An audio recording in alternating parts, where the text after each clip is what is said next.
আসসালামু আলাইকুম ওয়া রাহমাতুল্লাহি ওয়া বারাকাতুহু। ওয়া আলাইকুম আসসালাম। কেন আছেন বদ্দারা? আল্লাহর রহমতে আমরা সবাই ভালো আছি। বিসমিল্লাহির রহমানির রহিম। ইয়াকা না'বুদু ওয়া ইয়াকা নাস্তাঈন।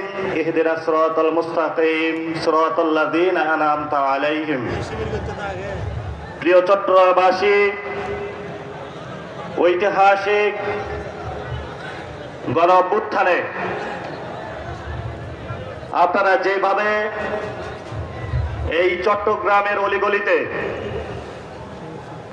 চট্টগ্রামের পথে বন্দরে, রাজপথে আবাবিল পাখির মতো আবির্ভূত হয়ে সেই ইয়াবাবতী থেকে শুরু করে শেখ হাসিনার গুন্ডা সন্ত্রাসী মহিউদ্দিন নওফেল তাদেরকে এই চট্টগ্রাম থেকে বিদায় করেছেন। এই জন্য আপনাদেরকে সংগ্রামী অভিনন্দন জানাচ্ছি। সাথে সাথে পুরো বাংলাদেশে রাজনৈতিক ব্যক্তিবর্গ যারা জনতার আন্দোলনকে কোনো আপোষ না করে শহীদি তামান্না নিয়ে রাজপথে কেউ আহত হয়েছেন, কেউ শহীদ হয়েছেন, এখন পর্যন্ত নেতৃত্ব দিয়ে যাচ্ছেন জনগণের কণ্ঠস্বর হয়ে 11 দলীয় জোটের নেতৃবৃন্দ। আমাদের উপর বাংলাদেশের আকাঙ্ক্ষার বোঝা দিয়ে যারা মৃত্যুবরণ করেছেন আমাদের শহীদ ভাই এবং বোনেরা হাসপাতালে কাতরাচ্ছেন, আমাদের আহত যোদ্ধা ভাই ও বোনেরা গত 17 বছরে নিপীড়িত মা বোন জনতা যারা বাংলাদেশে নিজের কোলের শিশুর মতো আগলে রেখেছেন, আপনাদের সেই আজাদির লড়াইয়ের অংশ হিসাবে আজকের আমরা এই ময়দানে হাজির হয়েছি। সময় কম, ছোট্ট কয়েকটা কথা বলবো। এই চট্টগ্রামে ইসলামী সমাজ কল্যাণ পরিষদের ব্যানারে চট্টগ্রামের মানুষকে যিনি শান্তির পথে আহ্বান করেছিলেন, ইসলামের বাণী ছড়িয়েছিলেন,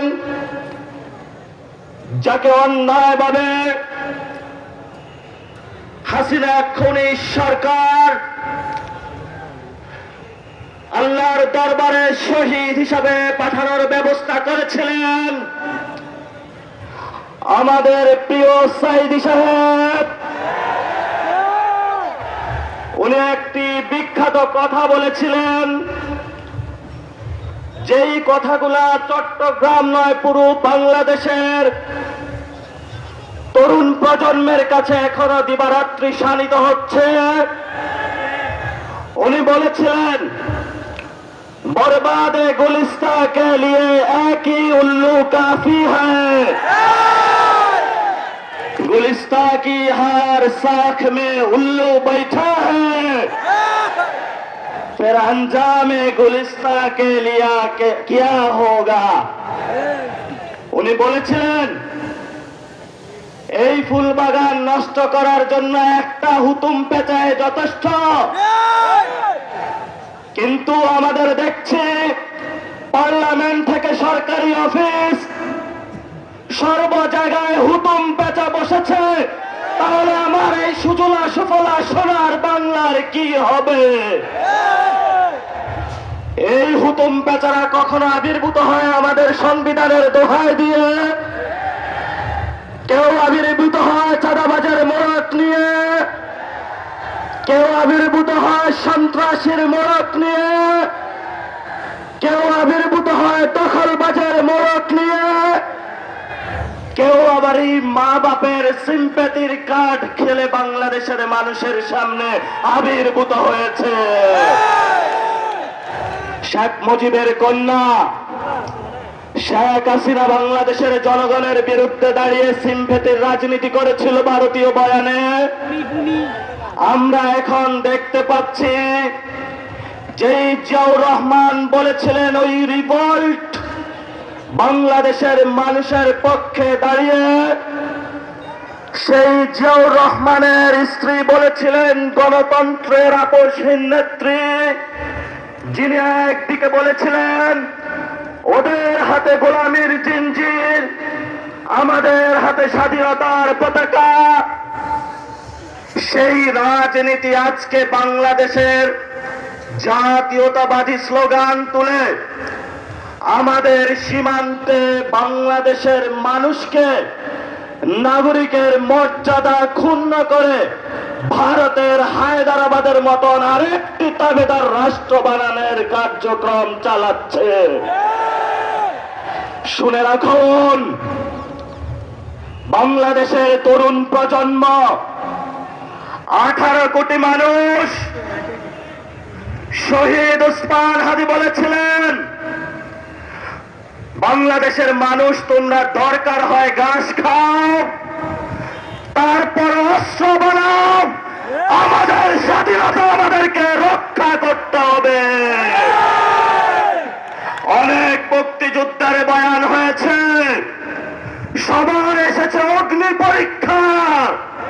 কারা বাংলাদেশের সীমান্ত রক্ষা করবে, কারা ব্যাংক রক্ষা করবে, কারা বাংলাদেশের জনগণকে রক্ষা করবে, জাতির সামনে প্রতিদিন সত্যের আলোকের মতো স্পষ্ট হচ্ছে। আমরা তোমাদের হুঁশিয়ার করে দিতে চাই, নির্বাচনের সময় 3টি কথা ছিল। বাংলাদেশে একটি সুষ্ঠু নির্বাচন হবে, সেই নির্বাচনে তোমরা ইঞ্জিনিয়ারিং করেছ।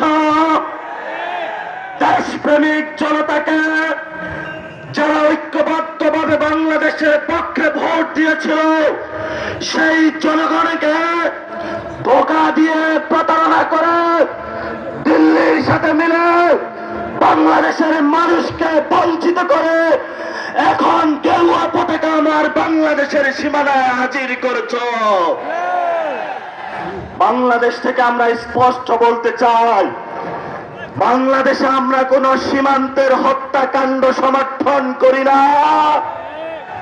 বাংলাদেশে যারা বলতে চায় ভারত এবং বাংলাদেশের স্বপ্ন ভিন্ন, আমরা সেখানে প্রশ্ন করতে চাই, বাংলাদেশের এবং ভারতের স্বপ্ন সেদিনে অভিন্ন হবে যেদিন সীমান্তে হত্যাকাণ্ড বন্ধ হবে, যেদিন আমাদের নদীতে পানি আমরা বুঝে পাবো, সেদিনে অভিন্ন স্বপ্ন বাস্তবায়ন হবে।